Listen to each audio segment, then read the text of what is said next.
जी तो viewers, chopper के अंदर सब्ज़ प्याज, सब्ज़ लहसुन, अदरक, चिकन और नमक और हल्दी डाल के हम अच्छे से टेक्सचर का चिकन का कीमा तैयार कर लेंगे।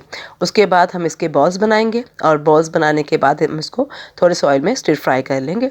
उसके बाद हम प्याज लेंगे, प्याज का पेस्ट, और उसको तेल में थोड़ी सी भुनाई करेंगे। उसमें लहसुन ऐड होगा। लहसुन की भुनाई करने के बाद जब उसका कलर चेंज हो जाए तो हम उसके अंदर टमाटर और सब्ज़ मिर्ची का पेस्ट ऐड करके इसकी थोड़ी सी भुनाई कर लेंगे। इसके बाद हम इसके अंदर थोड़ा सा पानी ऐड करके इसको हम थोड़ा सा स्टीम पे रख देंगे और उतनी देर में हम अपना मसाला तैयार करते हैं। दही के अंदर अचारी चिकन कोफ्ते का मसाला, नमक, मिर्च और हल्दी, तीनों चीज़ें ऐड करके और उसके बाद हम इस मसाले को और कोफ्तों को उसी प्याज में डाल के थोड़ा सा भुनाई करेंगे और स्टीम में कुक कर लेंगे। उसके बाद 1 गिलास पानी ऐड करेंगे ताकि उसकी अच्छी सी करी तैयार हो जाए। जब ये मसाला तैयार हो जाएगा तो उसमें हम 1 चम्मच गरम मसाला और धनिया ऐड करेंगे और यूँ हमारा अचारी चिकन कोफ्ता तैयार।